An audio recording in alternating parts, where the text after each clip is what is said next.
Si Seto ay isang kasuklam-suklam na talunan na nagtrabaho bilang isang handyman sa isang maliit na kumpanya, kung saan tinatrato at binabayaran siya ng maliit ng kanyang pangit na amo.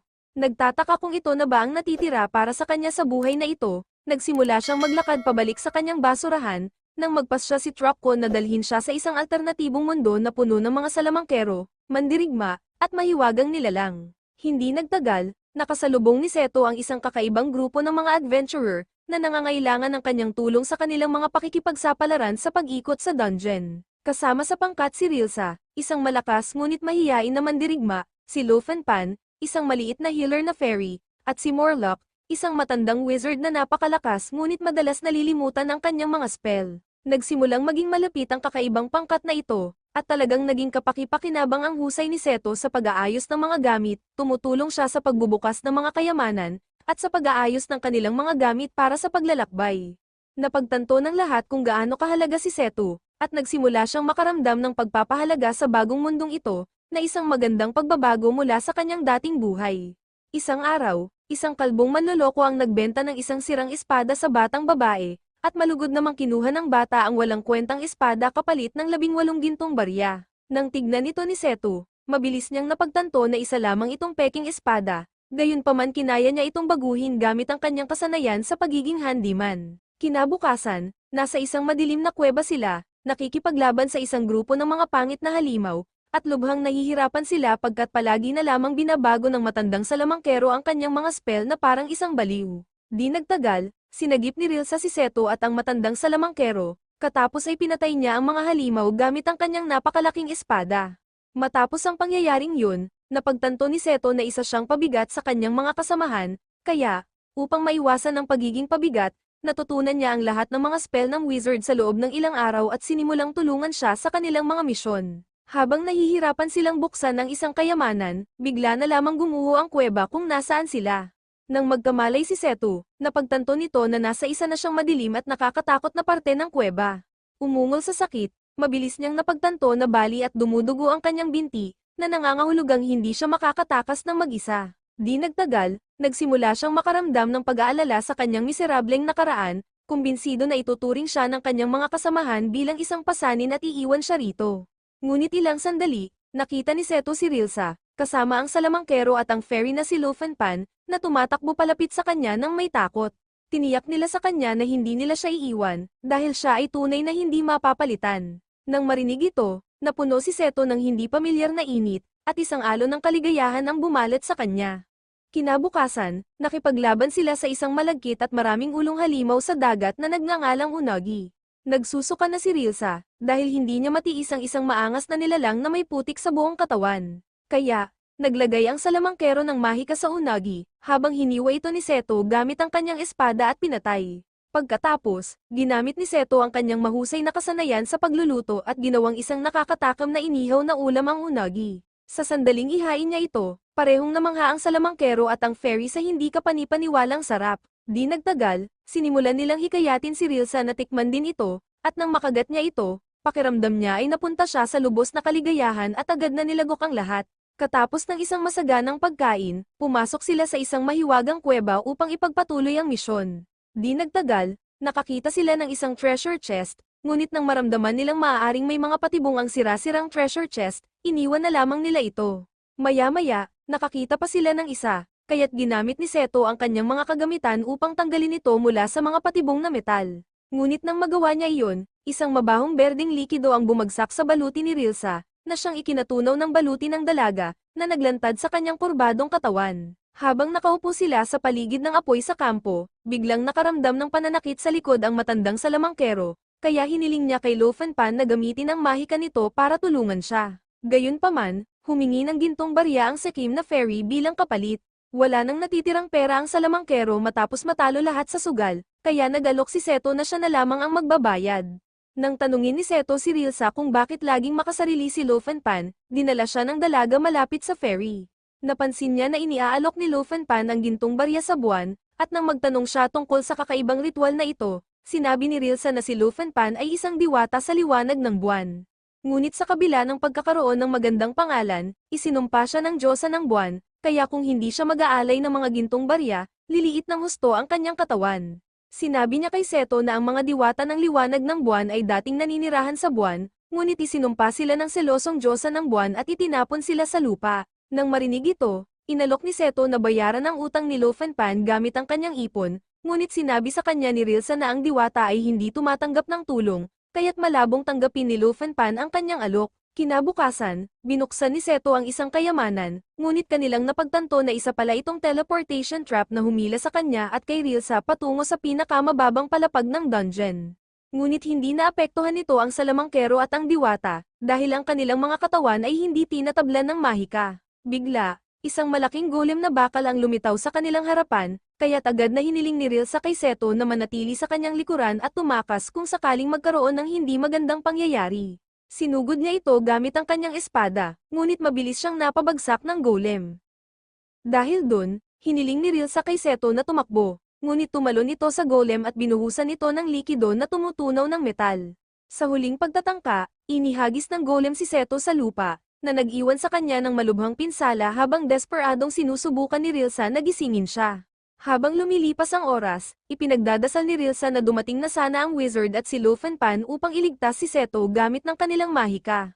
Ngunit bigla niyang naalala na minsan ay binigyan siya ng salamangkero ng isang potion na tinatawag na Drop of Life. Mabilis niya itong ibinuhos sa kanyang bibig at hinalikan si Seto upang ipatak ang likido sa bibig nito upang gumaling ang kanyang mga sugat. Pagkaraan ng ilang sandali, nagising si Seto at nakita ang salamangkero, ang diwata, at si Rilsa na sabik na naghihintay sa kanyang muling pagkamalay. Tumalon sa tuwa si Lo Fan at ikinwento kung paano siya iniligtas ni Rilsa, na nag-iwan kay Rilsa na namumula at naguguluhan. Kinabukasan, isinama ni Lo Fan si Seto sa isang paglilibot sa kakaibang mundong kanyang kinaroroonan, huminto muna sila sa isang marriage consultancy, at medyo nagulat si Seto nang makitang ang mahiwagang mundong ito ay mayroon ding opisina ng marriage consultancy na tutulong sa mga taong may arranged marriage.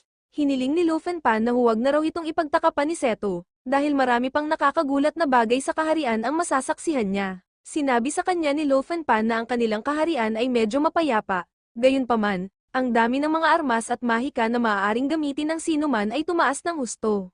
Ang lahat ng mga pagsulong na ito ay humantong sa espesyal na pag-unlad para sa mga kababaihan, na nagpapahintulot sa kanila na makipagsapalaran. Bukod pa rito, naubos na ang kayamanan sa labyrinth na nangangahulugang mas kaunti ang kita ng mga lalaki na siyang nagpapahirap sa kanila upang makapag-asawa.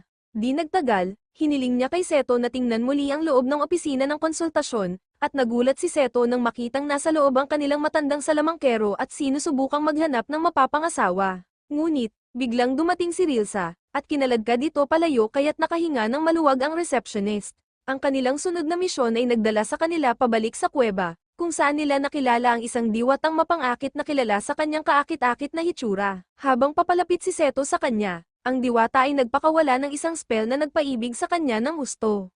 Ang dating mahiyain na si Seto ay nagsimulang magbago, tulala na lumapit sa diwata. Ang personalidad nito ay biglang nag-iba mula sa pagiging tahimik patungo sa pagiging malandi. Hindi makapaniwalang pinanood ni Rilsa ang kanyang minamahal habang inaakit ng isang diwatang halos hubad. Namuo ang galit sa kanyang kalooban, at dahil sa selos, walang pag-aalinlangang sinugod niya ang diwata. Isang kakaiba at matinding pagkayamot ang bumalit sa kanyang katawan habang sinusuntok niya ang diwata. Dahil sa takot para sa kanyang buhay, desperado ang diwata sa pag-iwas sa mga pag-atake ni Rilsa. Dahil sa mabangis na paghabol ni Rilsa, napilitan ng diwata na tumakas ngunit ang salamangka kay Seto ay aktibo pa rin. Nang wala na ang diwata, nakaramdam si Seto ng matinding pagkahumaling kay Rilsa at nagsimulang lumapit sa kanya, habang ang dalaga ay nagsimula namang kabahan, at hindi sigurado kung ano ang gagawin. Si Seto, na nasa ilalim pa rin ng spell, ay unti-unting lumapit sa mukha ng dalaga, halos handa na itong halikan. Ngunit pumagitna si Lo Fan at inalis ang spell at pinalaya si Seto mula sa impluwensya ng mapang-akit na diwata. Ngunit, bigla nilang nakita ang matandang salamangkero, na nakatayong magkahawak kamay sa mapang-akit na diwata. Nag-alala si Seto, inakala niyang nahulog na rin ang loob ng salamangkero sa alindog ng diwata. Gayunpaman, casual na tiniyak ni Rilsa, na ipinaliwanag na ang salamangkero ay hindi tinatablan ng mahika kaya't malapit na rin itong itakwil ng diwata. Nakangisi niyang sinabi kay Seto na huwag na itong mag-alala patungkol sa matandang salamangkero, na nagpagaan sa kanyang kalooban habang sila ay magkasama ng naglakad pasulong. Kalaunan ay nakakita sila ng isang bitag kung saan maaaring tamaan ng kidlat ang isang tao kung nakasuot sila ng metal na baluti. Tinanong ni Seto kung maaari silang makadaan sa bitag na ito, Ngunit dahil nakasuot si Rilsa ng metal na baluti, nasa delikado itong sitwasyon. Hiniling ng salamangkero kay Rilsa na tanggalin muna ang baluti nito sa ngayon, upang magamit niya ng maayos ang kanyang mahika. Ngunit medyo nag-aalangan si Rilsa na tanggalin ang kanyang baluti dahil nakasuot siya ng maikling damit na nagpapakita sa kanyang katawan, at ang pagtanggal nito ay magpapahirap lamang sa kanya. Nang maramdaman ang pagkailang ni Rilsa, mabilis na hinubad ni Seto ang kanyang damit at inialok ito kay Rilsa upang maisuot nito ng ilang sandali. Ngunit sa sandaling makatapak sila sa bitag, ang salamangkero mismo ay tinamaan ng kidlat dahil nakalimutan nito ang kanyang mga salamangka gaya ng dati. Maya-maya, habang nakaupo si Seto sa isang inuupahang silid, nakakita siya ng isang kakaibang libro na nakakandado. Sinubukan niyang gamitin ang kanyang kasanayan sa paggawa ng mga bagay-bagay upang mabuksan ang libro, ngunit napansin niya na medyo kakaiba ang naturang libro. Nang buksan niya ito, ang libro ay may lalagyan ng bulok na kabute, at biglang sumulpot ang salamangkero sa likuran niya. Ipinaliwanag niya na ang kabute ay tinatawag na kokomame root, at ito ay isang napakasarap na pagkain na hindi dapat sayangin. Hinawakan niya ang kabute at sinimulang amuyin ito na parang isang matandang lulong sa droga. Sinabi niya rito na matagal niya itong itinago para walang makaagaw nito sa kanya at pagkatapos ay sinabihan niya si Seto kung paano ito kainin. Isang araw, habang nasa isa silang misyon, aksidenteng nabali ni Seto ang isa sa kanyang kagamitan habang inaalis ang isang parte ng patay na dragon.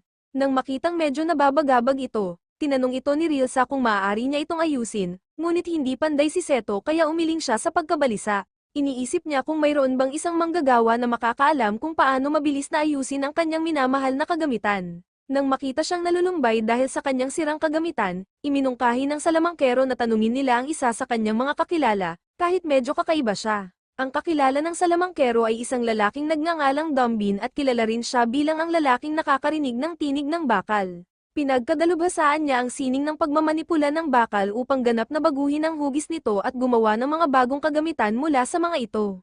Ngunit nagretiro na ito dahil hindi siya binabayaran ng maayos ng kanyang mga customer at palaging nagrereklamo tungkol sa kanyang labis na paniningil. Sinabi sa kanila ng salamangkero na ang nilalang na kanyang tinutukoy ay nagtatago sa pinakamalalim na dulo ng kuweba na nasa likod ng isang pinto na hindi magbubukas ng walang 108 susi. Dagdag pa niya na ang pagpasok sa pagawaan ay mas mahirap kaysa sa palihim na pagpasok sa silid-tulugan ng hari. Gayunpaman, tinanggap ni Seto ang hamon na buksan ang 108 kandado, at pagkatapos ng kaunting pagsisikap, ay nagawa niyang magtagumpay. Labis na nagulat ang duwende nang makitang isang handyman mula sa ibang mundo ang nakapagbukas ng 108 kandado gamit ang kanyang walang kapantay na kasanayan. Di nagtagal, inayos ng duwende ang kagamitan ni Seto gamit ang kanyang pambihirang kasanayan at hiniling kay Seto na bayaran siya ng isang parte ng dragon, na malugod naman niyang pinagbigyan. Pinagmasdan niyang mabuti ang kanyang naayos na kagamitan at namangha kung paano ginawa ng duwende ang mga gilid ng talim gamit ang pilak na mithril. Bigla siyang bumulong para hilingin sa duwende na gumawa ng iba pang bagay para sa kanya, ngunit nang tanungin siya ng duwende kung ano iyon, iniba niya ang usapan at humingi ng pagkain. Agad na naghanda ang duwende ng hapunan para sa kanila, at habang sila ay umiinom at kumakain, tinanong ni Seto si Rilsa kung ang mga babae, bata, at maging ang mga walang kapangyarihan ay madaling makakakuha ng mga armas upang makapaslang. Nang marinig ito, ang medyo lasing na si Rilsa ay sumagot na ang isang bagay na tulad niyan ay makakasama sa negosyo. Pagkatapos ay naisip ni Seto na magkaroon ng baril na maaaring makatulong sa mga labanan, ngunit nag-aalangan siyang ipakilala ang mga mapanganib na sandatang iyon sa mundong ito. Isinantabi niya ang kanyang mga iniisip at biglang tumayo, hiniling kay Rilsa na turuan siya kung paano gumamit ng espada. Ngunit, nakatulog si Rilsa matapos uminom ng maraming beer. Makalipas ng ilang araw, inatake si Seto ng matinding trangkaso at dumaranas siya ng matinding lagnat. Ipinahayag ng diwata na wala siyang anumang mahika na makapagpapagaling ng lagnat, at sumang-ayon naman sa kanya ang salamangkero.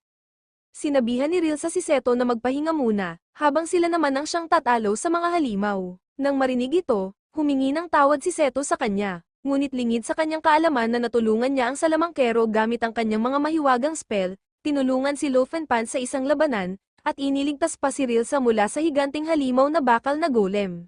Ang iba't ibang uri ng suporta na ibinibigay ni Seto sa larangan ng digmaan ay nakakatulong ng lubos sa kanyang mga kasamahan, at kung wala siya, hindi na makakapagtrabaho ng maayos ang kanyang pangkat.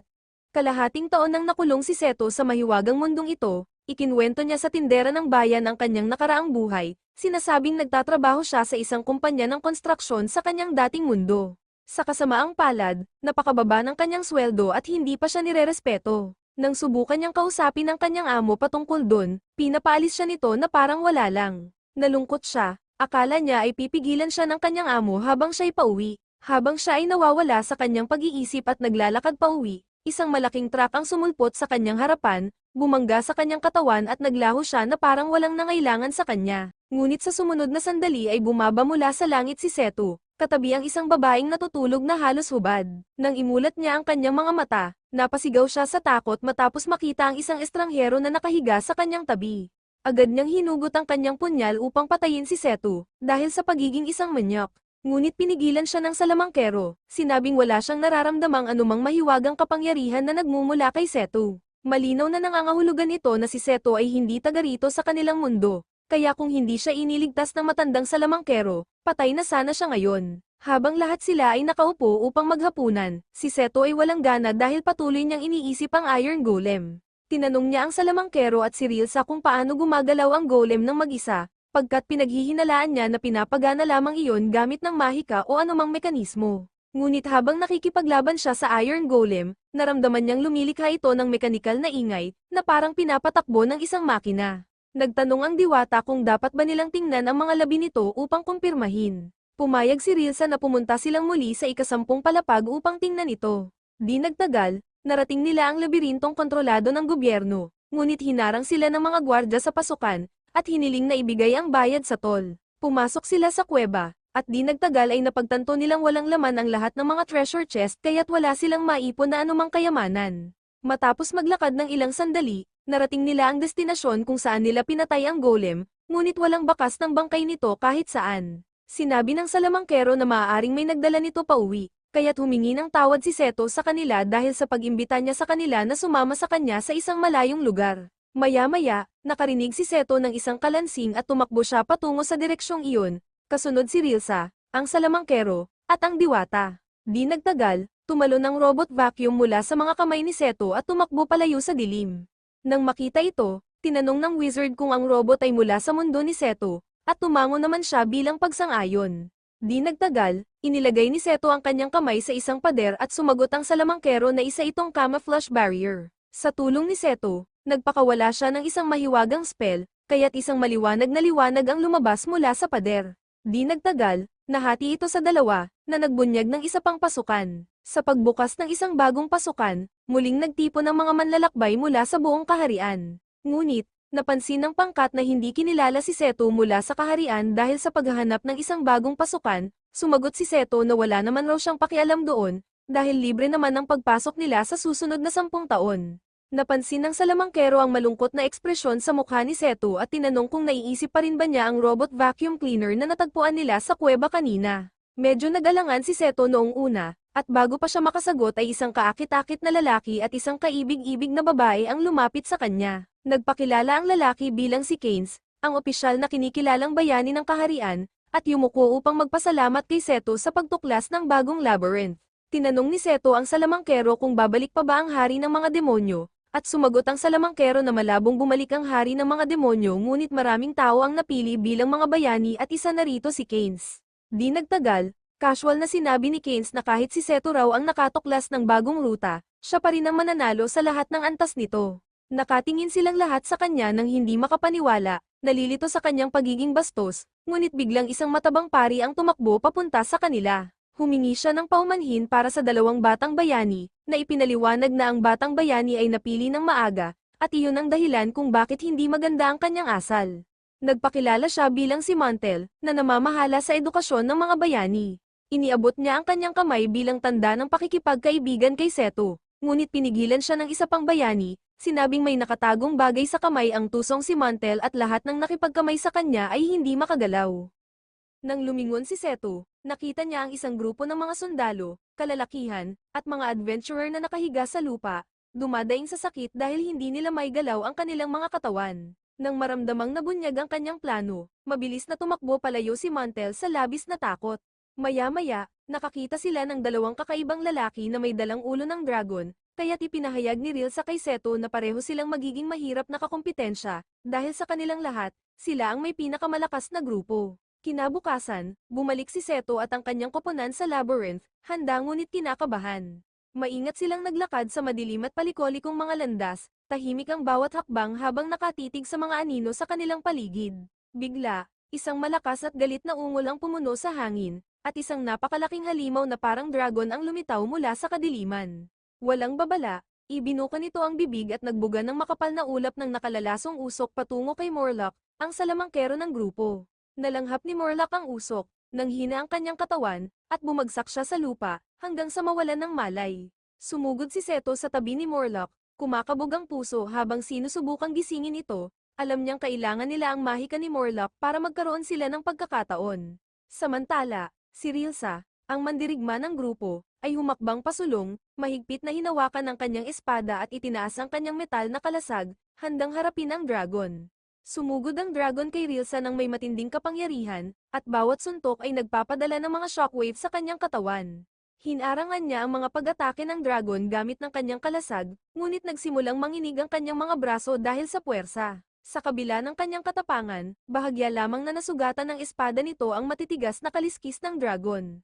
Pinoprotektahan ito ng matigas at makapal na balat, at sa bawat tama ng buntot ng dragon ay halos mawalan siya ng balanse. Kasabay nito, isang babae na may kambal na kulot ang lumitaw mula sa kung saan. Kumpiyansa at mabilis siyang kumilos, sumugod patungo sa dragon na nakataas ang sandata. Sinuntok niya ang dragon sa tagiliran, at sa unang pagkakataon, napaungol sa sakit ang halimaw, at nagulat sa matatalim na suntok. Umikot at umungol ang dragon, sinusubukan siyang palayuin, ngunit patuloy pa rin ang dalaga sa pag-atake ng walang pag-aalinlangan. Sa isang huling malakas na suntok, isang mahaba at masakit na ungol ang pinakawalan ng dragon bago ito bumagsak sa lupa. Nagpakilala ang babae bilang si Liliza, at tinatawag siya ng mga tao na mangangaso ng mga mahihiwagang hayop. Maya-maya ay isa pang malaking lalaki ang lumapit sa kanya, at ipinakilala niya ito bilang si Giver. Ipinahayag niya na narito sila para kunin ang kayamanan, ngunit nakakandado ito. Hiniling niya sa kanila na huwag mag-alala dahil si Giver, ang kanyang kasama, ay isang salamangkero na may kasanayan sa pagnanakaw. Ngunit nang subukang buksan ni Giver ang kandado gamit ang kanyang mga kagamitan, ipinahayag niya na mahirap ito para sa kanya. Tinanong ni Seto kung kailangan na nila ng tulong, ngunit tiningnan siya ni Liliza ng may mga matang nakatagilid, minamaliit ang kanyang kasanayan. Di nagtagal, sinaway ng pangkat si Giver at galit na ipinahayag na hindi nila dapat maliitin ang kanilang kakampi na si Seto. Nang magsimula ng magtrabaho si Seto, gamit ang kanyang mahusay na mga kamay at kagamitan, nagawa niyang mabuksan ang treasure chest ng mabilis. Nang ito'y mabuksan, napabuntong hininga sila sa gulat pagkat naglalaman ito ng mga diamante. Kumuha siya ng ilan at ibinigay ang mga ito kay Giver, sinabing pag-aari nila iyon dahil sa pagkatalo niya sa dragon. Ngunit si Giver ay naging balisa na parabang natataranta. Lumalabas na hindi lang kaba ng kayamanan ang binuksan ni Seto, kundi nabuksan rin ito ang puso ni Giver. Maya-maya, nahiwalay si Seto sa kanyang pangkat at pagkatapos maglakad ng kaunti, nakita niya muli ang suwail na si Montel. Sinabihan niya si Montel na hindi na siya magpapagalagala dahil halos alam na ng mga kaibigan niya kung nasaan siya, kaya uupo na lang siya rito sandali at magpapahinga. Tiningnan siya ni Montel at sinabing mahina si Seto, at mukhang puro lamang raw kumpiyansa ang laman ng isip niya. Nang makitang hindi naaapektuhan si Seto sa mga pang-aasar ni Montel, mabilis itong iniwan ang kanyang mga bagahe at nagtayo ng harang sa paligid niya. Nang tanungin ito ni Seto, sumagot ito na isa itong harang upang ilayo ang mga halimaw.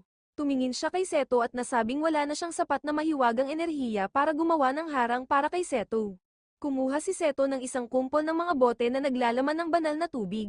Ang mga bote na ito ay ibinigay sa kanya ni Luffenpan, at itinapon niya ang laman ng bote upang gumawa ng pananggalang sa paligid niya.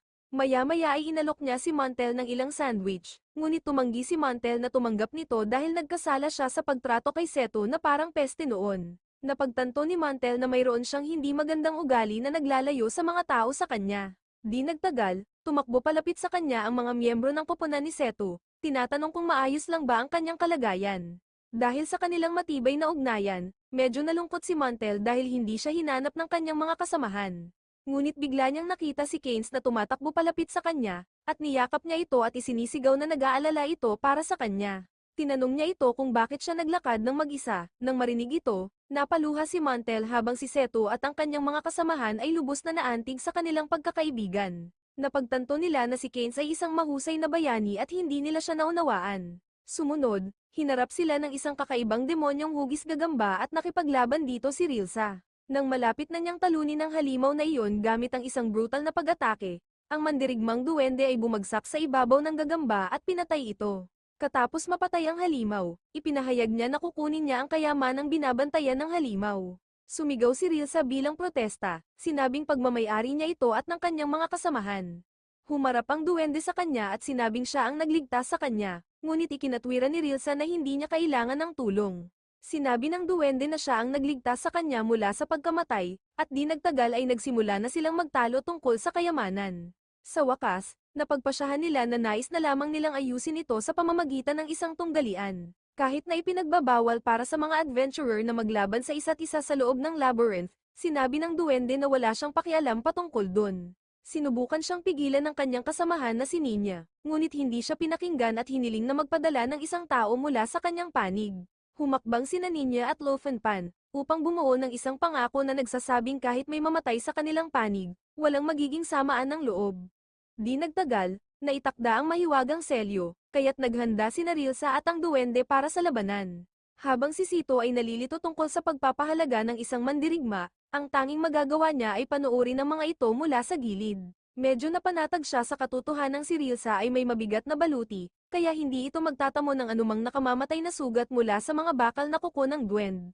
Nang magsimula ang tunggalian sa pagkalangit-ngit ng espada at mga kuko, ang duwende ay may sapat na bilis upang saktan si Rilsa sa pamamagitan ng kanyang matutulis na kuko. Napagtanto ni Sito na ang espada ni Rilsa ay hindi angkop para labanan ang mabibilis at bihasang mga kalaban tulad ng duwende. Bigla, hinubad ni Rilsa ang kanyang baluti at ginamit ang isang magaan na baluti upang mabawasan ang kanyang oras ng reaksyon. Hiniling ni Ninya sa duwende na tumigil, nasabi niyang ayaw niyang may mapaslang ito.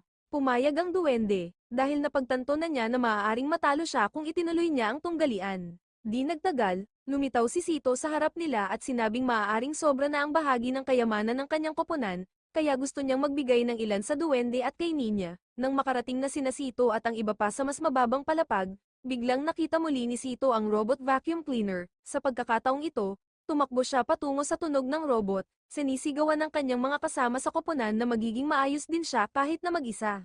Patuloy niyang hinabol ang robot at hinihiling na maghintay ito, ngunit patuloy pa rin itong pumapasok sa loob ng kuweba. Di nagtagal, narating ni Sito ang isang kakaibang lugar na puno ng mga bagay mula sa kanyang mundo.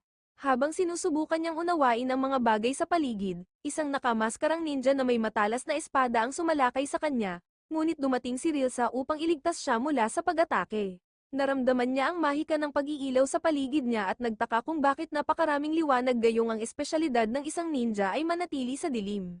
Di nagtagal, natapakan ng ninja ang kanyang anino, kaya't hindi na makagalaw si Rilsa at ang kanyang katawan ay tila nakadikit na sa lupa.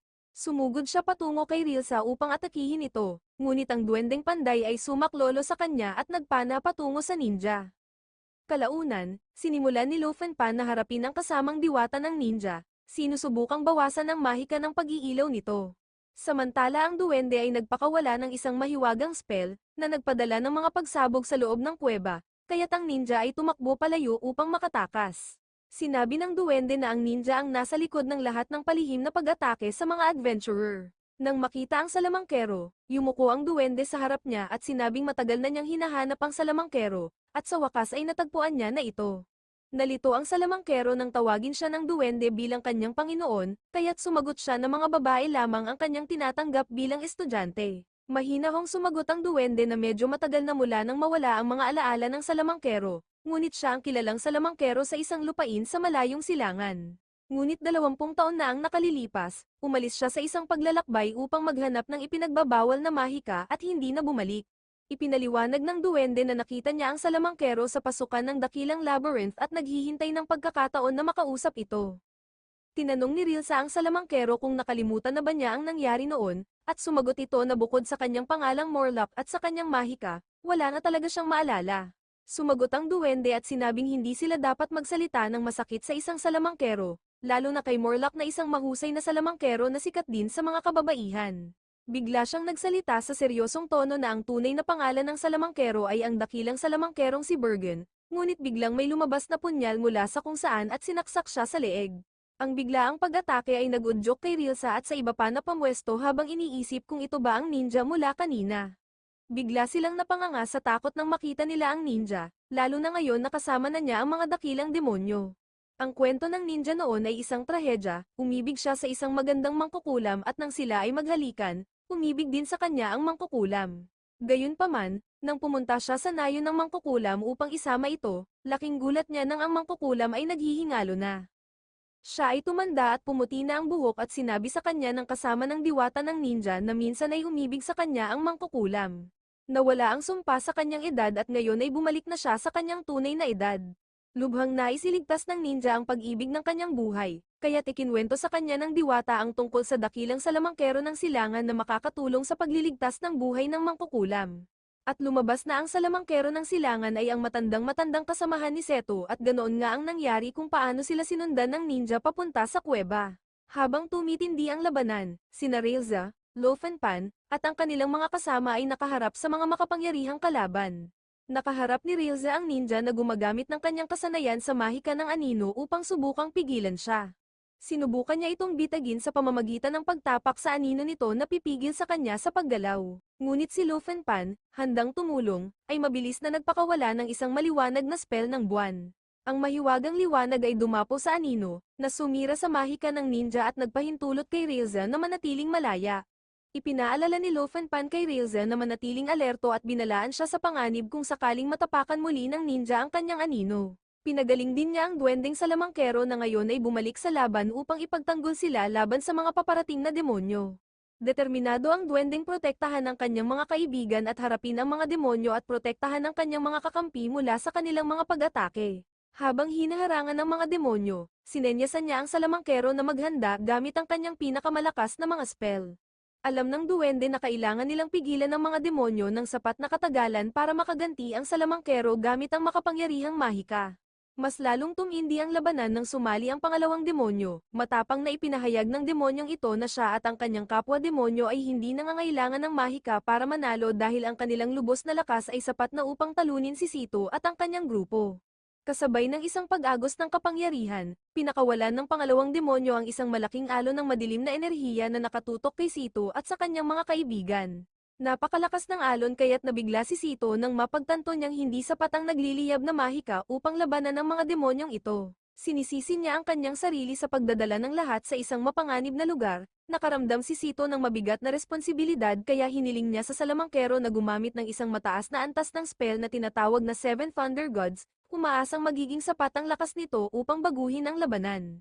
Alam na ni Sito ang chant kaya sinimulan niya itong bigkasin habang inuulit ng salamangkero kasunod niya na itinoon ang lahat ng kanyang enerhiya sa spell. Bigla, isang napakalaking kidlat ang tumama sa mga demonyo na nagliliyab sa matinding kapangyarihan. Sa isang iglap, tila sanay nanalo na sila ngunit kinaya ng isa sa mga demonyo ang atake at sa isang brutal na galaw, hinawakan si Sito sa kanyang malaking kamay at dinurog siya at nagdulot ng pag-agos ng dugo.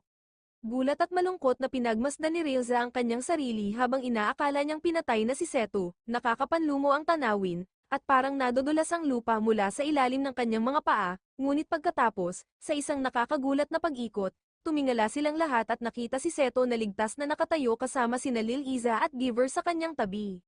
Ipinaliwanag ng salamangkero na gumamit si Giver ng isang espesyal na spell upang iligtas si Seto sa tamang oras, dahil ligtas si Seto, nakahinga ng maluwag ang lahat. Nagpapasalamat sa mabilis na pag-iisip ni Giver, matapos kumalma, ipinaliwanag ni Giver na narinig nila ni Lil Iza ang ingay mula sa labanan at nagpas siyang tumulong. Sa mapaglarong tono, binanggit niya na hindi nila maaaring hayaang kunin ni Seto ang lahat ng kayamanan para sa kanyang sarili, nakangiting idinagdag ni Lil Iza na matagal nang sinusundan ni Giver si Seto, gamit ang isang spell ng pagsubaybay dahil gusto niya ito, tumawa ang grupo, nakahinga ng maluwag na ligtas na sa ngayon at napanatag sa ideyang mas malakas sila ng magkasama, handang harapin ang anumang susunod na mangyayari. Ngunit biglang tumakbo papalapit sa kanila ang demonyo na galit, gayunpaman, ang mandirigmang duwende sa kagubatan ay dumating upang iligtas sila at sinipa ang demonyo sa mukha nito, tumingala ang demonyo sa ere at nagbuga ng isa pang alon ng madilim na enerhiya sa lahat, ngunit nagulat sila nang mapansin nilang may naglagay ng harang sa kanila para iligtas sila, nang lumingon silang lahat sa kabilang direksyon. Nakita nila si Montel kasama ang kanyang mga kasamahan na naglalagay ng harang para iligtas sila mula sa demonyo, nagsama-sama silang lahat bilang isang koponan upang harapin ang ninja at ang mga demonyo. Nang makita ang napakaraming mandirigmang kalaban niya, Natural na nakaramdam ng panganib ang ninja kaya nagpa siya ang mga demonyo na umalis sa gulo at iligtas ang kanilang mga sarili. Hiniling ni Ninja kay Pan na tulungan siyang pigilan ang mga demonyo sa pagtakas dahil maaaring magdulot sila ng malaking panganib sa mga high-level adventurer na maaaring naroon sa labyrinth. Iminungkahi ni Ninja na gumamit ng pinagsamang mahika upang lipulin sila, at sumang-ayon naman si Pan. Sinubukan silang pigilan ni Primus, ang diwata ng ninja, ngunit inatake siya ng mahiwagang palaso ng salamangkerong si Richie. Nang makitang nasa panganib ang kanyang mga kaibigang demonyo, tinanggap ng ninja ang pag-atake ng pinagsamang mahika, handang mamatay kapalit ng kanyang mga minamahal na kaibigan. Sa unang pagkakataon sa kanyang buhay, tumayo siya at di nagtagal ay tinamaan siya ng mahika at ang mga demonyo ay nakatayo roon na nalilito. Ipinahayag ng ninja na isasagawa niya ang ekspedisyon para sa babaeng mahal niya, para hindi na kailangang pilitin ng mga demonyo ang kanilang sarili na sumunod sa kanya. Tiningnan ni Ninja ang ninja at sinabi sa lahat na ang pag-atake ay walang gaanong epekto sa kanya, ngunit dapat sana ay nagdulot ito ng matinding pinsala. Tumalon ng diwatang duwende bilang protesta, sinasabing hindi nila maaaring iwan ang mga ito dahil pinaghihinalaan sila sa pagpatay sa ibang mga adventurer. Sumigaw sa galit ang diwata ng ninja at sinabing hindi nila ipapakuha sa kahit sino ang nakatagong kayamanan ng salamangkero na kumokontrol sa oras, at sinimulan niyang ipatawag ang isang 8 antas na madilim na mahika upang protektahan ang kanyang Panginoon at tulungan itong iligtas ang mangkukulam. Ipinaliwanag ng duwende na ang diwata ay isang itim na kristal na diwata na may kakayahang mag-imbak ng mahiwagang enerhiya sa kanyang itim na mga pakpak. Lumalabas na ang diwata ay lubos na nagmamalasakit sa mangkukulam, dahil palagi siyang hinahabol ng mga adventurer na gustong samantalahin ang kanyang itim na mga pakpak.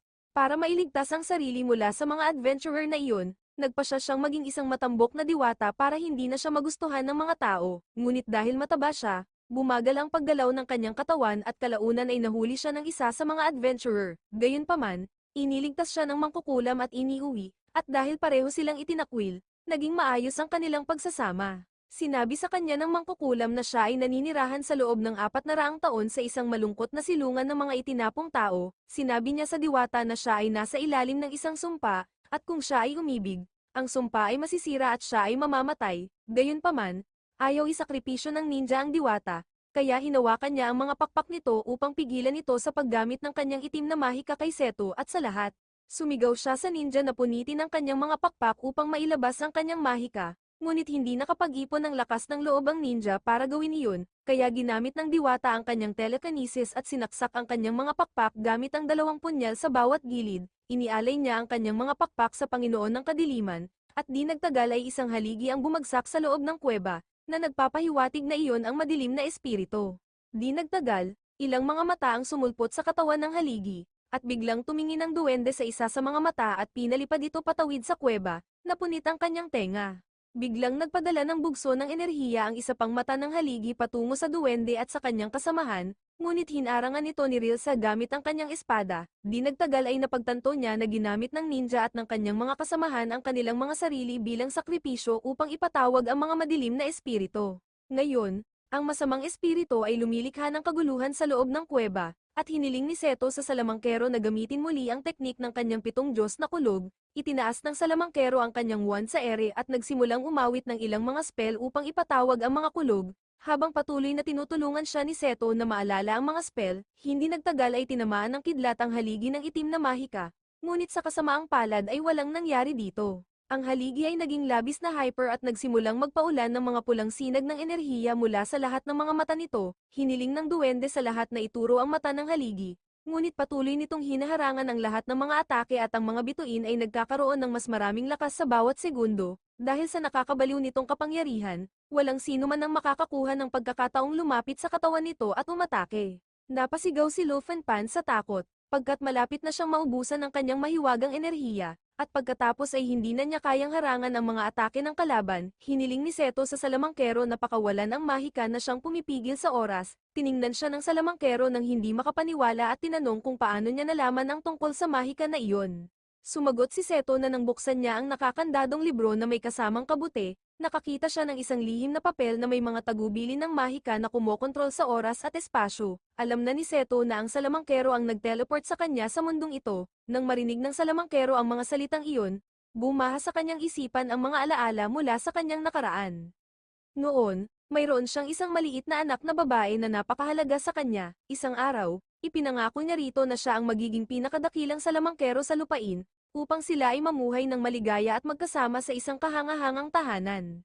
Pinangarap niyang mabigyan ito ng pinakamagandang buhay, ngunit nahuhumaling siya sa kanyang trabaho. Pagkatapos, isang madilim na araw, nagkasakit ng malubha ang kanyang anak na babae, nagmakaawa ang kanyang asawa na manatili at tumulong sa pag-aalaga sa kanya, ngunit binaliwala niya ito, sinabing hindi niya maaaring iwanan ang kanyang trabaho.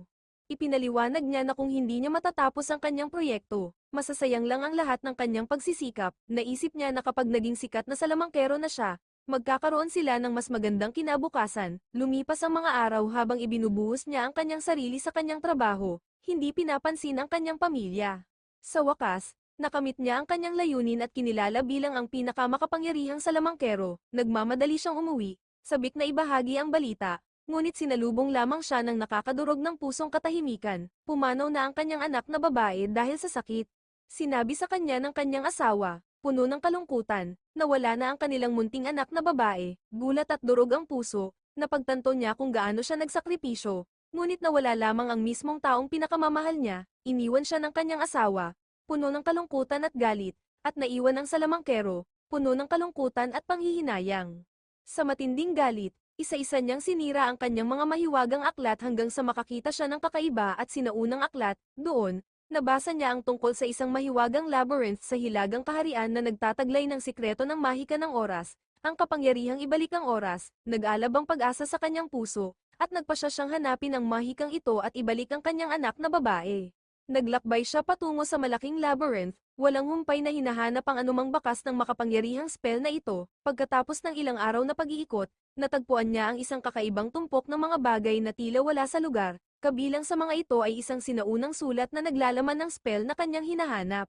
Pagkapulot pa lang niya nito, isang figura na nakasuot ng puting damit ang lumitaw sa harap niya. Hiniling ng salamangkero sa estranghero na turuan siya ng mahika, at ipinaliwanag na gusto niyang buhayin muli ang kanyang anak na babae. Gayunpaman, hindi agad pumayag ang estranghero at hinamon ng salamangkero sa isang tunggalian, na sinabing kung mananalo ang salamangkero, saka lamang niya ito tuturuan ng spell. Naging matindi ang labanan at iniwan silang dalawa na pagod at sugatan. Sa wakas, ang estranghero, na humanga sa determinasyon ng salamangkero, ay pumayag na ibigay ang kanyang kahilingan, ngunit sa halip na turuan siya ng oras, ang estranghero ay gumamit ng ibang uri ng mahika. Dahil sa spell, nakalimutan ng salamangkero ang lahat ng kanyang mga alaala, kasama na ang kanyang anak na babae, asawa, at maging ang kanyang mga panghihinayang. Dahil wala na siyang alaala sa kanyang nakaraan, napilitan siyang magsimula ng bagong buhay, hindi na pinagmumultuhan ng kanyang kalungkutan. Sa kasalukuyan, tahimik na nakatayo ang matandang salamangkero, sinusubukang pagdugtungin ang mga piraso ng alaala habang umalingaw sa kanyang isipan ang mga salita ni Seto. Tinanong ni Seto kung siya ba ang tumawag sa kanya sa mundong ito, ngunit halos wala nang maalala ang salamangkero, lalo na ang kanyang kaalaman sa mahika. Malabo ang kanyang isipan, at ang mga dating likas na spell ay parang mga bulong na lang sa malayo. Isang mahina at nag-aalab na pakiramdam na lamang ng isang spell ang natitira na tinatawag na sandali ng panahon, at ito ay isang spell na nagpapatigil sa lahat sa isang pintig ng puso. Napansin ni Seto ang pag-aatubili ng salamangkero, kaya't lumapit siya at nag-alok ng tulong. Gamit ang alaala ng spell na nakita na niya noon, dahan-dahan, sa gabay ni Seto, sinimulang ihanda ng salamangkero ang spell, gamit ang kaunting natatandaan niya. Samantala, nagpadala ang duwende ng isang telepatikong mensahe sa grupo, na nagbabala sa kanila tungkol sa plano. Ang mahika ng kanyang Panginoon ay magsisilbing isang nakatagong kalamangan. Sinabi niya sa kanila na kailangan lamang nilang hawakang nakabukas ang mata ng haligi hanggang sa matapos ng salamangkero ang spell. Dahil sa lakas ng loob, agad kumilos ang pangkat. Bawat isa ay nananawagan gamit ang kani-kanilang natatanging kakayahan upang pigilan ang haligi na magdulot ng karagdagang kaguluhan. Ang duwende ng kagubatan ang namamahala, at inutusan si Rilsa na protektahan sina Giver at Ninya. Sa bawat pagsabog, nananatiling aktibo ang mata, na nagpapahintulot sa salamangkero at kay Seto na ipagpatuloy ang kanilang pag-awit. Ngunit nang magsimula na silang umusad, dumating ang sakuna, tinamaan si Lofenpan ng isang sinag, na nagpawala ng balanse sa kanya at napilitang lumabas sa labanan. Naramdaman ng salamangkero at ni Seto ang pagtindi ng pagmamadali, batid na kailangan nilang bilisan ang proseso upang maiwasan ang karagdagang pinsala sa kanilang mga kaibigan. Tumalon si Mantel at ang kanyang mga estudyante upang takpan sila, lumikha ng isang kalasag bilang depensa upang protektahan ng salamangkero habang ipinagpapatuloy niya ang pag-awit. Lumalakas ang tensyon sa paligid, Bawat miyembro ng grupo ay naglaban upang mapanatili ang linya habang ang salamangkero ay nagpupumilit na maalala ang spell, dahan-dahan at masakit, pinagsama-sama niya ang mga huling salita, at sa wakas, narating niya ang dulo ng pag-awit. Isang kakaiba at makapangyarihang katahimikan ng bumalot, at biglang tumigil ang lahat sa paligid niya. Ang mundo ay nakatayong ganap na hindi gumagalaw, nanigas sa kanyang kinalalagyan habang ang oras mismo ay huminto, tulad ng ipinangako ng salamangkero. Tumingin ang salamangkero sa paligid, namangha at naguguluhan sa katahimikan na nakapalibot sa kanya. Parehong natigilan ang mga kaibigan at kaaway sa kalagitnaan ng aksyon, nahuli sa isang sandali ng pag-iisip, ngunit habang pinagmamasdan niya ang eksena, isang bagong alon ng kalituhan ang bumalat sa kanya, epektibo ang spell, ngunit mag-isa siyang nakatayo sa katahimikan, hindi maalala kung ano ang susunod niyang gagawin. Mayroon na lamang siyang 100 segundo, ngunit patuloy siyang nag-iisip kung ano ang susunod na gagawin. Sinubukan niyang gisingin si Seto, ngunit walang makarinig sa kanyang boses. Bigla siyang tumingin sa kanyang libro at nakita ang isang nakasulat na hanay ng mga tagubilin na nagsasabing dapat niyang atakihin ang mga mata gamit ang mahika, at bigla niyang napagtanto na si Seto ang gumawa nito para tulungan siya kapag natigil ang oras. Isang bugso ng positibong enerhiya ang bumalat sa salamangkero na sumigaw na maghihiganti siya sa haligi dahil sa pananakit sa kanyang mga kasamahan na para na niyang mga anak. Sa matinding galit, nagsimula siyang mag-awit ng isa pang mahika upang paganahin ang isang mahika na magtataas ng lahat ng mahiwagang kapangyarihan sa sukdulen. Tinipon niya ang lahat ng kanyang enerhiya, pinagsama-sama ang mga ito upang bumuo ng isang nagliliyab na spell na sapat upang sirain ang haligi, at pagkatapos ay tumalon siya patungo dito, ngunit bigla siyang binagabag ng masasakit na alaala. Nagbalik sa alaala niya ang mangkukulam at ang ninja kung saan siya umiiyak sa tabi ng halos patay na mangkukulam, at ikinwento sa kanya ng diwata ang tungkol sa isang salamangkero na kayang magligtas ng buhay ng mangkukulam. Napagtanto niya na ginagawa ng kanyang kaaway ang lahat ng ito para sa pagmamahal at katapatan, at kung mapabagsak niya ang masamang espiritu ng ganito, wala ng paraan para iligtas ang ninja at ang kanyang mga kakampi, ngunit para sa kapakanan ng kanyang mga kaibigan at kakampi, inatake niya ang haligi gamit ang kakilakilabot na mahika at di nagtagal ay nagsimulang tumakbo muli ang oras. Nakita nilang lahat na nagsimulang gumuho ang haligi sa harap nila, at ang paa ng salamangkero ay bumagsak sa lupa. Napanganga ang lahat sa pangyayaring nagaganap sa harap nila, ngunit mahinahong sumagot ang salamangkero na dapat nilang ayusin ang mga pakpak ng diwata na maaaring nahulog sa kung saan habang pinakakawalan nito ang kanyang itim na mahika. Sinubukan ni Rilsa na magprotesta, sinasabing tinangka silang patayin ng ninja at ng kanyang mga kasamahan sa koponan, kaya wala silang obligasyon na tulungan sila. Sumagot ang salamangkero na bago niya pinakawalan ang kanyang mahika, nakita niya ang kanilang mga alaala at hindi na niya sila kayang patayin pa. Kaya naman ginamit niya ang kalahati ng kanyang mahika upang umatake upang maiwasan ang pagpatay sa kanila, at kasabay nito ay pinaandar niya ang pagkansela ng mahika. Nagtagumpay ito ng kamangha-mangha, ngunit dahil ang kalahati ng kanyang mahika ay napilitang damaloy pabalik, nawalan siya ng braso.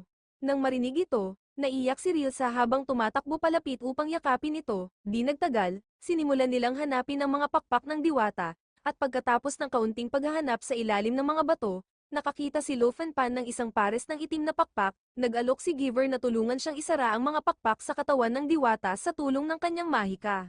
Ngunit nang ikabit na ni Lofenpan ang mga pakpak, gumalaw ang diwata sa mga palad ni Giver at galit na ipinahayag na ayaw niya ng tulong mula sa isang taong sumasang-ayon sa mga tao. Itinuro ni Lofenpan ang ninja at sumagot na maayos din ang pakikitungo ng diwata sa isang tao. Kaya sa huli ay pareho silang masaya sa mga tao. Nakatayo ang ninja na napapaligiran. Ang kanyang mukha ay puno ng panghihinayang at kalungkutan. Hinilingan siyang ipadala pabalik ang 2 demonyo sa kaharian ng mga demonyo, ngunit ipinaliwanag niya na hindi niya ito magagawa sa sarili niyang kagustuhan. Ang 2 demonyong ito ay matagal na niyang kasama. Ginugulo ang kanyang mga hakbang, at sila ang sanhi ng mga kamakailang pag-atake sa mga kalapit na nayon. Inamin ng ninja ang kanyang pagkakasala at sinabing tatanggapin niya ang anumang parusa, kahit ang pagbitay, para sa gulo na kanyang dulot.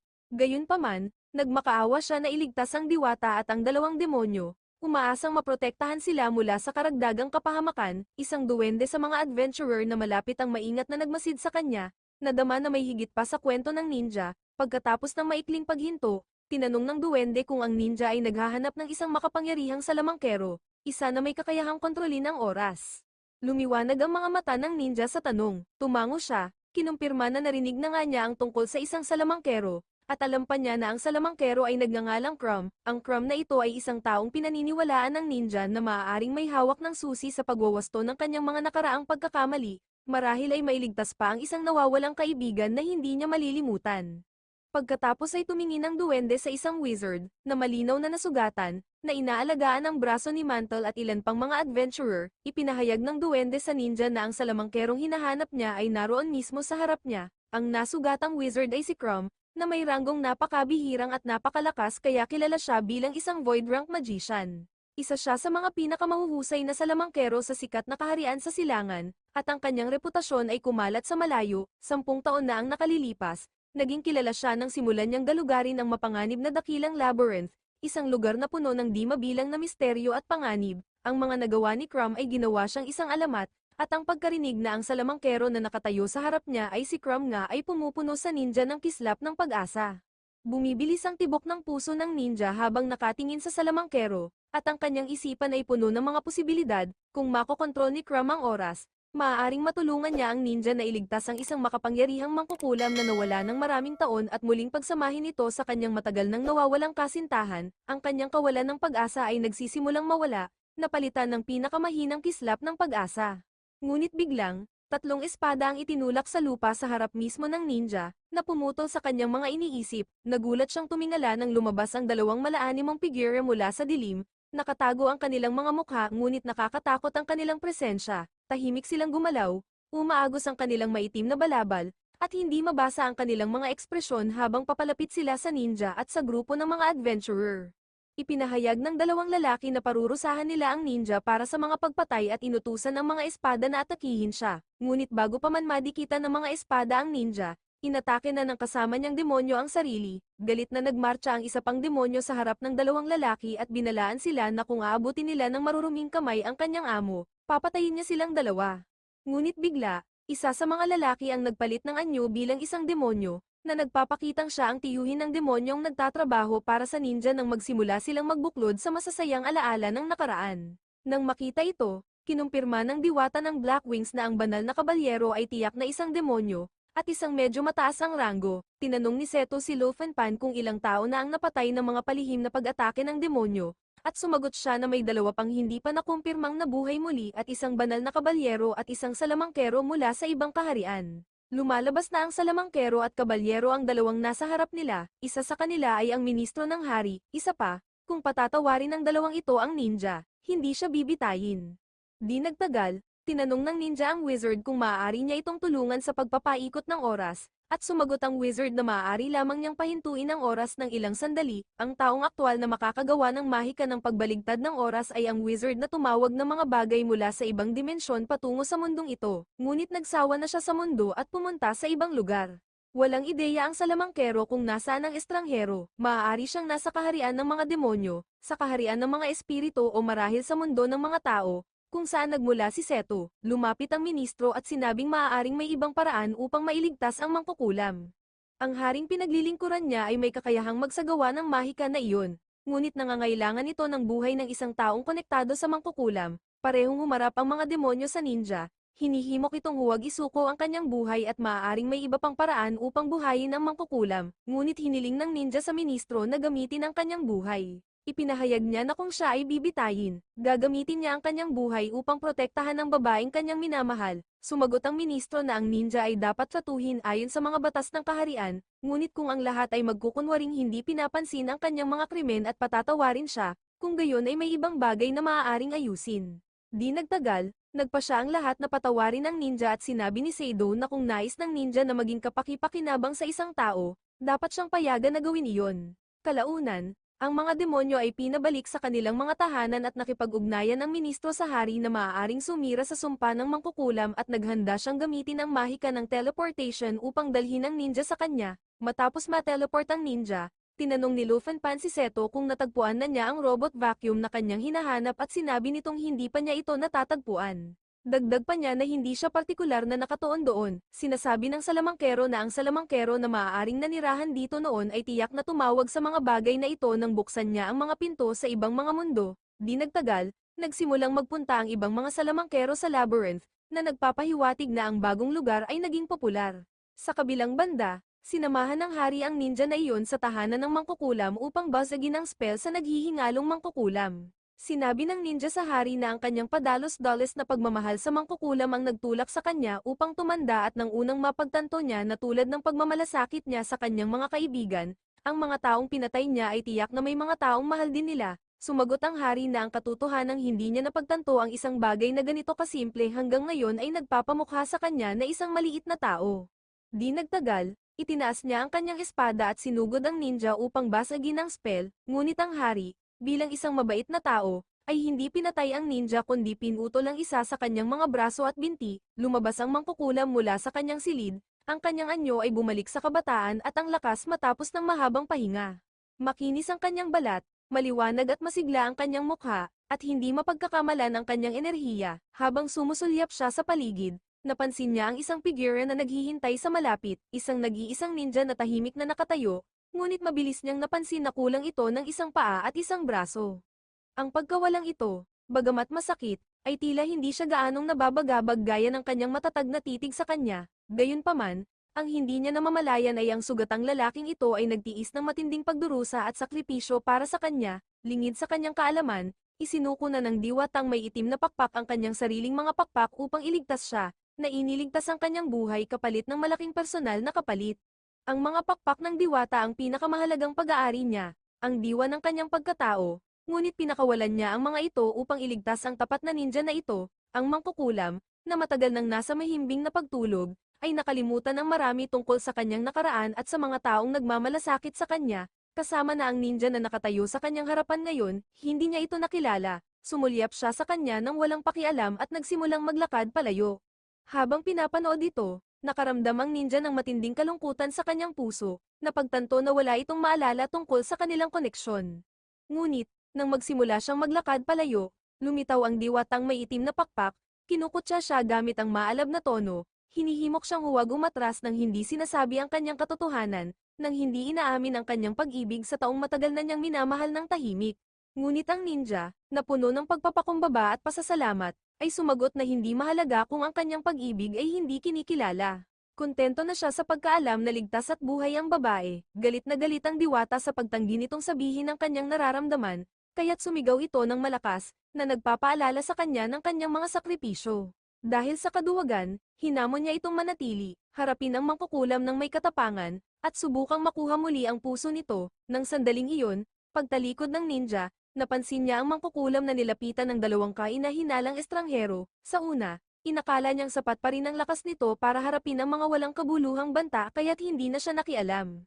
Ngunit ipinaalam sa kanya ng diwatang may itim na pakpak, na matalino at maunawain, na wala siyang nararamdamang mahika sa loob ng mangkukulam at tila naglaho ang kapangyarihan nito habang ito ay namamahinga ng matagal. Ang revelasyon na ito ang nagpakilos sa ninja, at walang pag-aalinlangan, sumugod siya patungo sa mangkukulam, determinadong protektahan ito mula sa kapahamakan, mabilis niyang itinaboy ang dalawang lalaking nang ahas na lumapit sa kanya.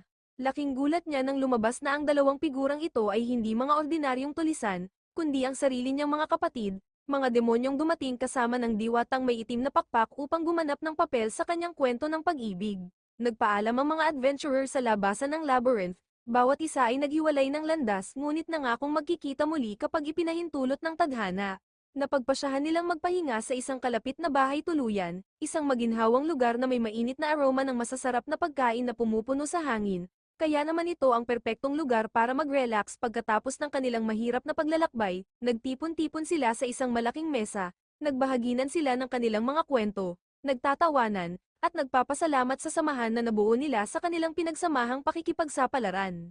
Habang nagsasaya sila sa kanilang pagkain, may isang taong sa wakas ay nagtanong sa kanilang isipan, at gusto nilang malaman kung paano nagawang iligtas ng mahiwagang salamangkero sa kanila si Seto. Inamin ng salamangkero na halos hindi niya matandaan ang mga detalye, naaalala niya ang pagsasanay ng kanyang mahika isang araw, tulad ng madalas niyang ginagawa, at pagkatapos, mula sa kung saan, lumitaw si Seto sa silid ni Rilsa, na parang nagkataon lamang o tadhana. Misteryo ito kahit para sa kanya, at nagpahayag siya ng pagkakasala, na ipinaliwanag na hindi niya balak dalhin si Seto sa kanilang mundo nang walang pahintulot niya. Gayunpaman, pinahahalagahan ni Seto ang katapatan ng salamangkero, kaya hindi siya nagkimkim ng anumang hinanakit, at sa katunayan, nagpapasalamat siya sa pagbaluktot na ito ng tadhana, Dahil iniligtas siya nito mula sa isang kakilakilabot na aksidente sa kanyang sariling mundo, naupo ang grupo sa tahimik na pag-iisip hanggang sa magsalita si Lo Fan ng isang ideya na matagal nang nasa isip ng lahat. Iminungkahi niya na kung ang mahika ng salamangkero ay sapat na malakas upang madala si Seto sa kanilang mundo, marahil ang mahika ring iyon ang makapagpapabalik sa kanya sa kanyang pinanggalingan.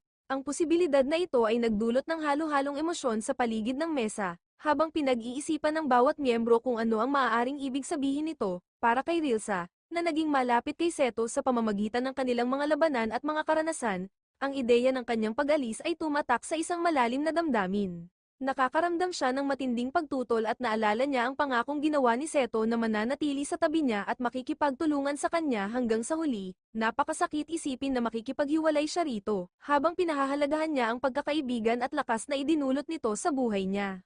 Padubog siyang lumabas ng bahay tuluyan na may luha sa kanyang mga mata, habang balisa namang sinusundan siya ni Seto palabas, nagsimulang hanapin ng lahat sina Seto at Rilsa, nag-aalala na baka nagkukubli sa dilim ang mga halimaw at naiwan din ni Rilsa ang kanyang espada. Si Seto, isang tahimik na manlalakbay mula sa ibang mundo, ay nakakaramdam ng pagtatalo tungkol sa kanyang lugar sa bagong mundong ito, lalo na sa kanyang relasyon kay Rilsa, isang makapangyarihang mandirigma, tila nararamdaman ni Rilsa ang kanyang pagkabalisa. Kaya habang sila ay magkasama, tinanong niya ito tungkol sa kanyang pagnanais na bumalik sa kanyang sariling mundo. Inamin ni Seto na ayaw na niya talagang bumalik, at isiniwalat na walang sino man ang talagang may gusto sa kanya doon. Nang magsimula siyang magmulat, isang napakalaki at nakakatakot na halimaw na parang alupihan, na nababalutan ng makapal na baluti, ang biglang lumitaw mula sa dagat, mabilis ang nilalang, sumugod diretso kay Rilsa. Ang matatalas nitong kuko ay handang sumalakay, natigilan si Seto, nawalan ng magawa, at hindi makakilos nang marating ng halimaw si Rilsa.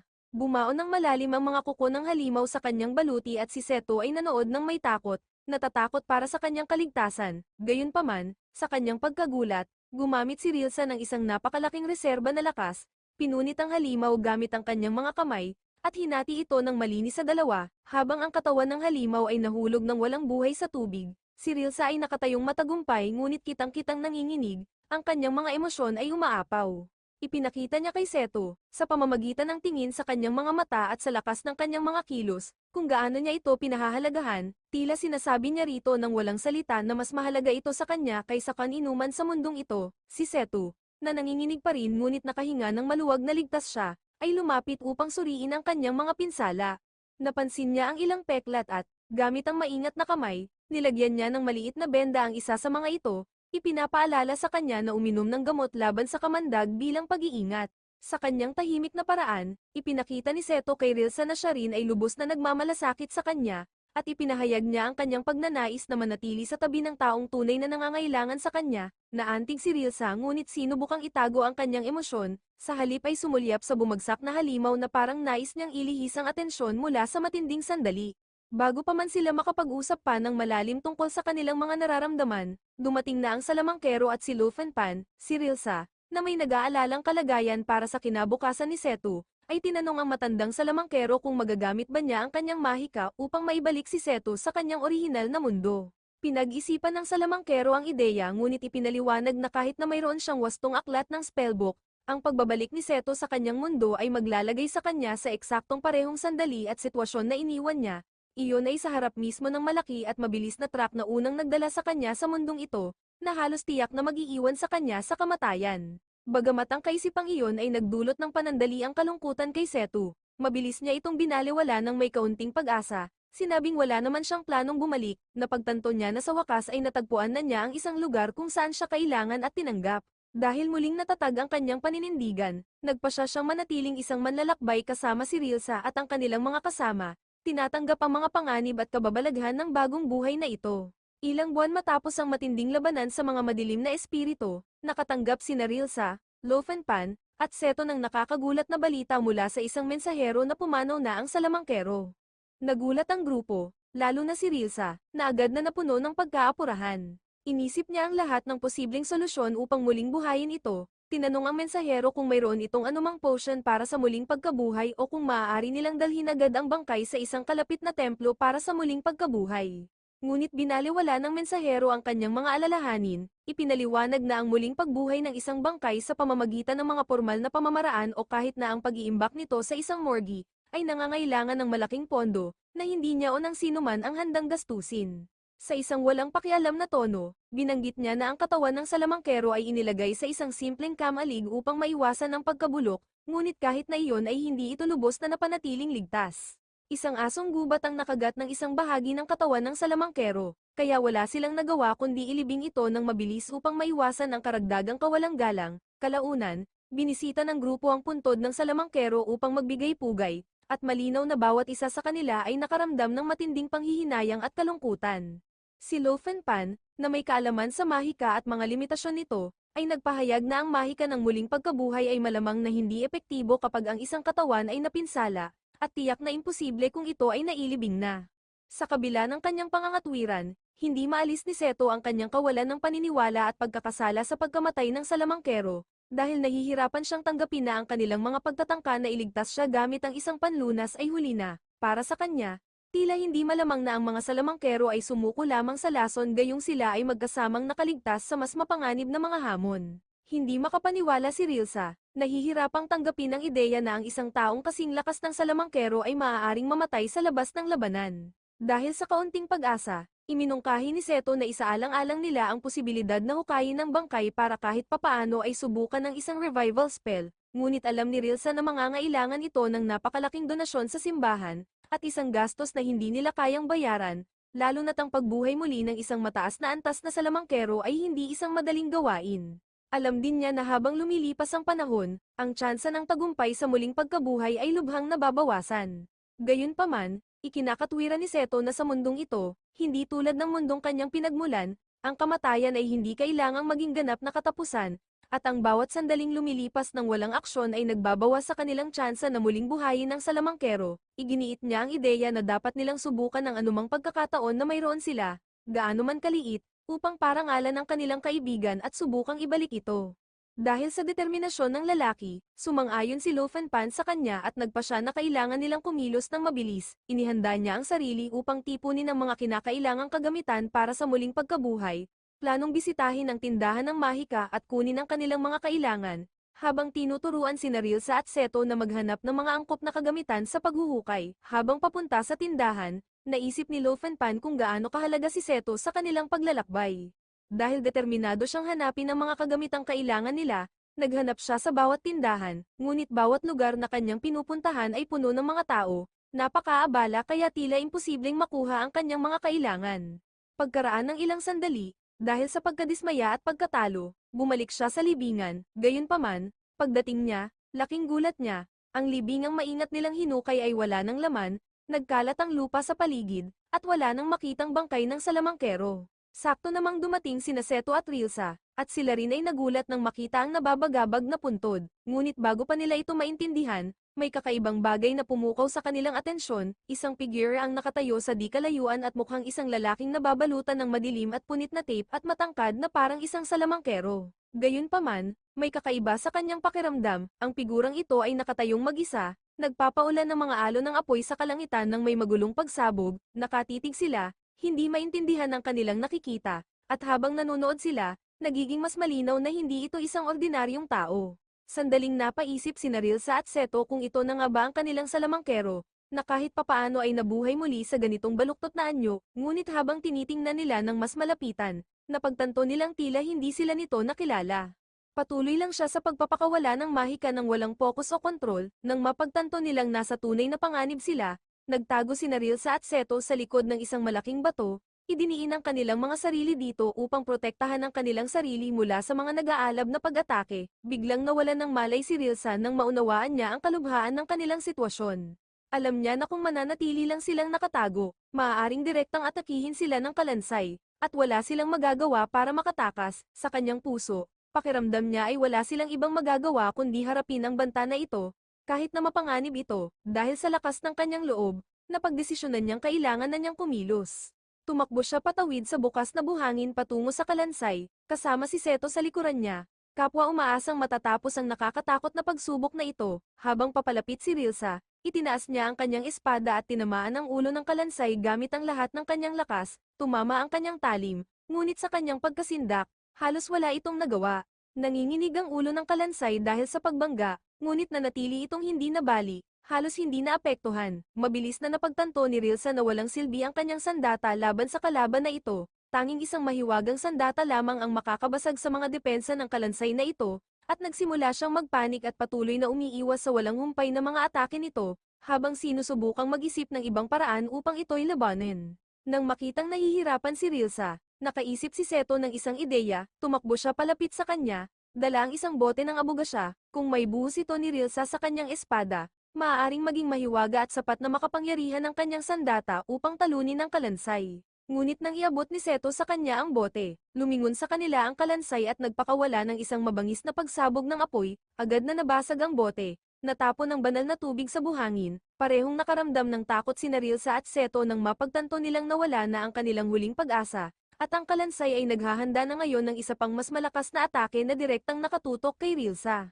Bigla, nang tila nawawalan na ng pag-asa, isang malakas na puwersa ang tumama sa kalansay mula sa hindi inaasahang direksyon, napakalakas ng tama kaya tuluyang nabali ang ulo nito, dahilan para gumulong ito sa buhangin, gulat na lumingon sina Rilsa at Seto, naghahanap kung sino o ano ang namagitan. May natanaw silang isang malaanimong figura na lumalabas mula sa malayo, ang figurang ito ay kahawig ng kanilang salamangkero sa kakaibang paraan, bagamat tila kakaiba, bumulong ang anino, inuulit ang isang bagay sa isang boses na tila pamilyar. Kumalabog ng malakas ang puso ni Rilsa nang makilala niya ang boses, at walang alinlangang boses iyon ng kanilang salamangkero, magkahalong ginhawa at pagkalito ang bumalat sa kanila, nakaramdam naman ng ginhawa si Seto, tuwang-tuwa na makitang buhay ang kahit anong anyo ng kanilang kaibigan. Ngunit habang papalapit sila, nakita nila na ang anyo ng salamangkero ay malayo sa normal, ang kanyang katawan ay kalansay, ang kanyang mukha ay payat, at ang mga matang walang laman ay nakatitig sa kanila nang may pagkataranta, nang subukang intindihin ni Rilsa ang nangyari, tila nalito rin ang salamangkero, naalala lamang niya na siya ay nakahiga at pagkatapos ay nawalan ng malay. Ngunit pagkatapos, may kakaibang nangyari, unti-unting nagbabago ang anyo ng kalansay ng salamangkero, unti-unting bumabalik ang laman at buto, ang kanyang hungkag na mukha ay nagsimulang magmukhang pamilyar, muling lumilitaw ang kanyang balat at balbas ng paputol-putol, hanggang sa wakas ay tumayo siya sa harap nila, kamukha ng salamangkerong kilala nila. Kalaunan sa bahay tuluyan, sinabi sa kanila ng salamangkero na pumirma na siya ng kontrata ng muling pagkabuhay, na nangangahulugang kahit mamatay siya, mabubuhay pa rin siya pagkalipas ng isang araw. Isa itong mataas na antas ng mahika at minsan lamang epektibo. Tuwang-tuwa si Seto na natutuwa siyang makitang nabuhay muli ang salamangkero, ngunit biglang naging kalansay ang mukha ng salamangkero at pagkatapos ay bumalik sa normal, na nagpapahiwatig na ang spell ay patuloy na bumabalik sa kanya, na siyang dahilan kung bakit siya paulit-ulit na nagiging kalansay. Idineklara ni Luffy na nawawala ang bahagi ng katawan ng matanda, at kaya naman hindi gumagana ang mahika ng muling pagkabuhay sa kanya, at wala silang magagawa tungkol dito. Nang marinig ang kanilang pag-uusap, pumasok ang duwende na nagmamahal sa salamangkero at ipinahayag na tutulungan niya ang salamangkero at ipapakita sa kanila ang dakilang ensiklopedya ng mahika na naglalaman ng lahat ng mga spell, na tinatawag na Magicpedia. Ayon sa libro, kapag nabigo ang mahika ng muling pagkabuhay dahil nawawala ang isang bahagi ng katawan, kailangan nilang ibalik ang nawawalang bahagi. Kahit kainin at kainin ang laman, mananatili ang mahiwagang enerhiya sa taong kumain nito, kaya kung matagpuan nila ang asong kumain ng bahagi ng katawan ng salamangkero at madala ang mahiwagang enerhiya nito, tuluyan ng mabubuhay ang salamangkero. Kinabukasan, hahanapin nila ang aso sa tulong ng duwende, ngunit tila hindi nila matukoy ang mahika. Biglang lumapit sa kanila ang duwende ng kagubatan, at labis siyang natakot nang makita ang kalansay ng salamangkero. Ngunit nang malaman niya na sinabi ng may-ari ng bahay tuluyan kay Seido na may pulang marka ang aso sa noo nito, tila may naalala siya, ipinaliwanag niya na may bakanteng trabaho sa lungsod, na ang layunin ay hanapin ang malaking aso na may peklat na hugis krus sa ulo dahil umaatake ito ng mga tao.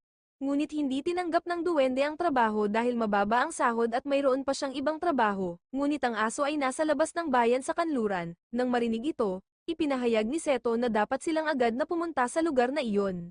Narating nila ang disyerto kung saan nakalibing ang mga bangkay, huminto ang salamangkero at si Seto sa isang lugar upang magpahinga habang si Rilsa at ang iba pa ay nauuna sa paglalakad. Sinabi ng salamangkero kay Seto na ulila si Rilsa nang matagpuan niya ito.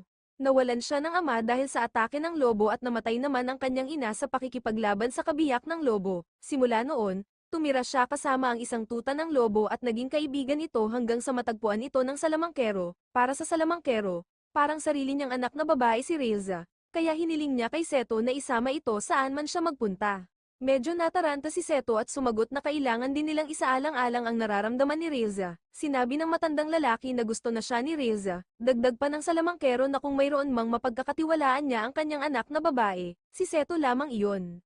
Pero kung hindi pa siya handa, hindi niya ito pipilitin. Sumagot si Seto na hindi siya sigurado kung ang isang lalaking tulad niya ay angkop para sa kanya, ngunit gagawin niya ang lahat at sa wakas, tinanong niya ang salamangkero kung maaari niyang makuha si Reza. Nang marinig ito, niyakap ng salamangkero si Seto at nagsimulang humagulgol. Bigla, ang asong gubat na may nakakabaliw na enerhiya ng salamangkero ay tumalon sa salamangkero at kinagat ang kamay nito sa katawan nito at nang subukang iligtas siya ni Seto, inatake rin siya. Nang tumakbo sina Reza at Lafa upang hanapin sila, natagpuan nila silang parehong nakahiga sa lupa, humihikbi sa sakit habang ang asong gubat ay naroon mismo sa harap nila. Hiniling ni Reza kay Lafa na tulungan si Seto sa kanyang mahika ng muling pagkabuhay dahil humihinga pa ito habang haharapin niya ang asong gubat na kumakagat sa kanilang mga bahagi ng katawan. Sumigaw si Reza sa galit na hihiwin niya ang asong gubat at kukunin ang mga bahagi ng katawan ng matanda. Pagkasabi nito, tumakbo siya patungo sa aso.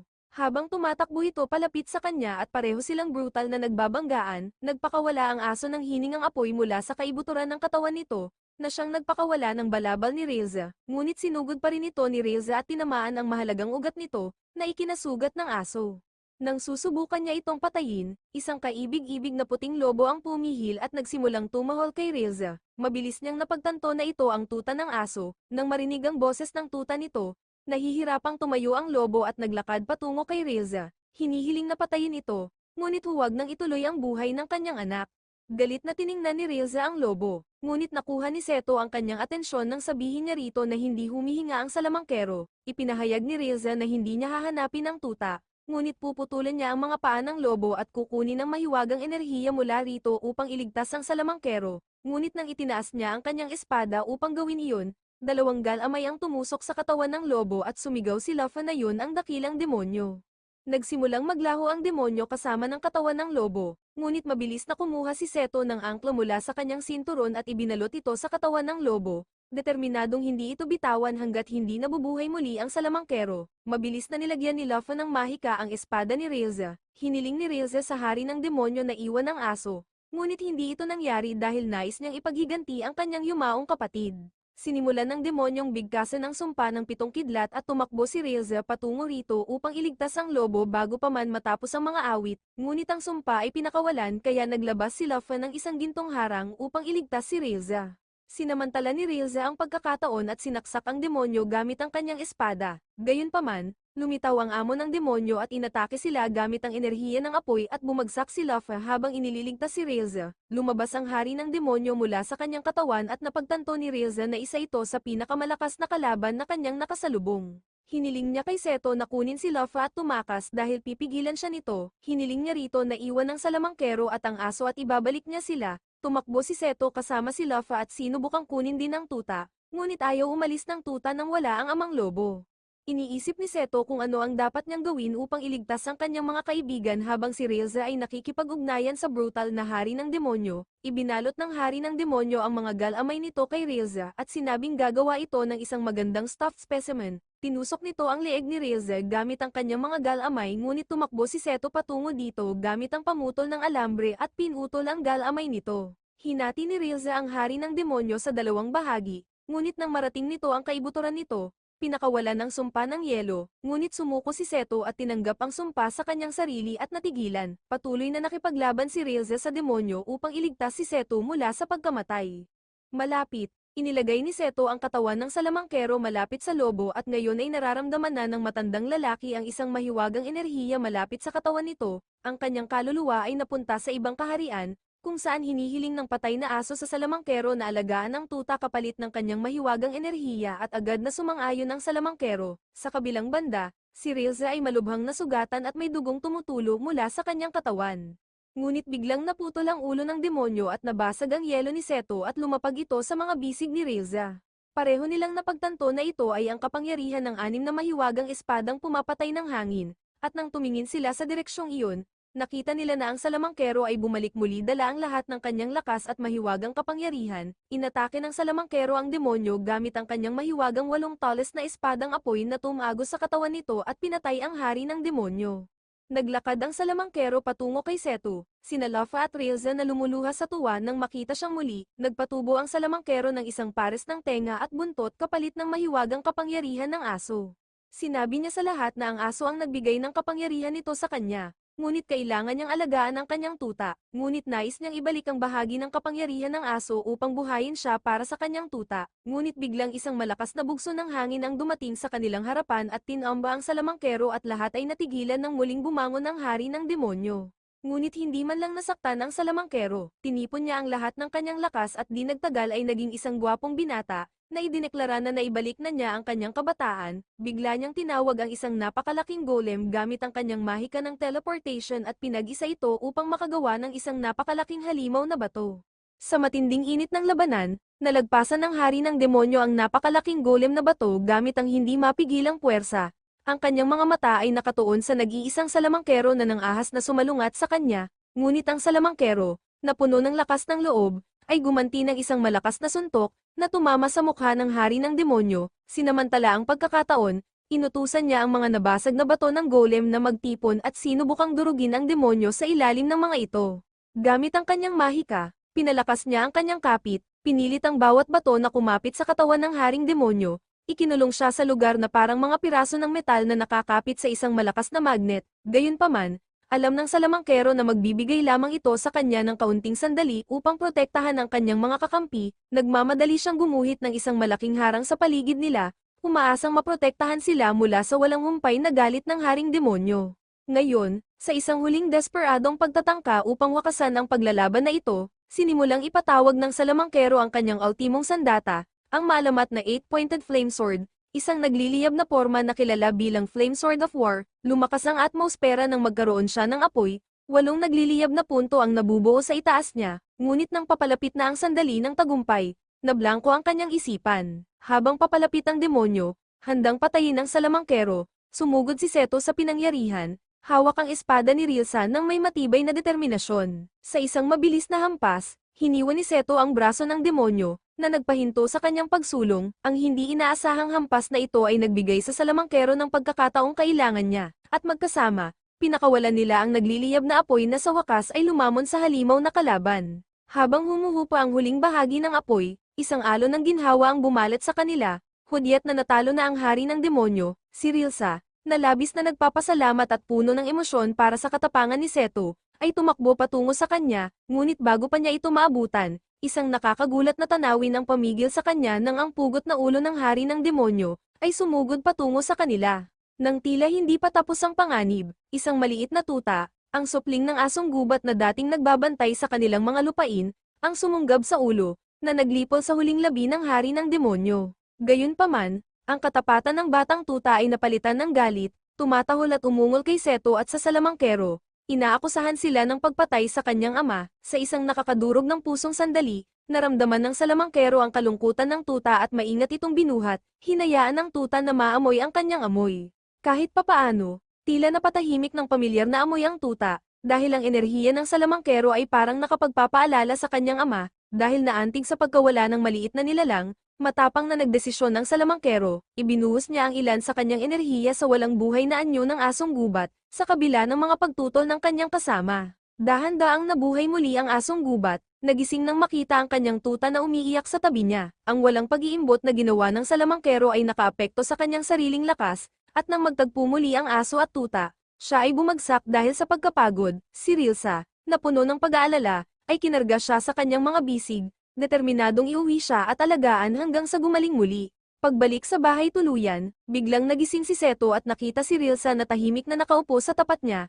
Ang kanyang tingin ay nanatiling matatag habang pinapanood siyang bumalik sa kanyang katinoan. Ipinaliwanag niya na nakatulog ito ng mahimbing pagkabalik nila. Napansin ni Seto ang lambot sa kanyang ekspresyon, isang bihira at panandali ang sulyap ng pag-aalala. Sina Rilsa at Seto ay nagtungo sa tuktok ng labyrinth, umakyat sa isang magandang lugar kung saan maaari nilang matanaw ang buong ganda ng tanawin.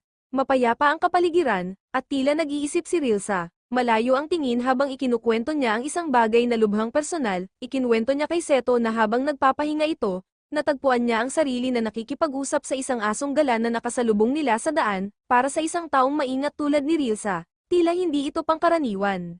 Ngunit pagkatapos ay ipinaliwanag niya na ang aso ay nagpapaalala sa kanya ng isang tuta ng lobo na dating kilala niya. Sa kanyang mga unang taon, si Rilsa ay gumugo ng 3 taglamig kasama ang tuta ng lobo na iyon, na nakaligtas sa mahihirap na panahon ng magkasama. Naisip niya na ang karanasang ito ay maaaring nagpatibay sa kanya, hindi gaanong pino kaysa sa iba, na humubog sa kanya sa mga paraang tanging ang mga nakaranas ng mga paghihirap ang makakaintindi lamang.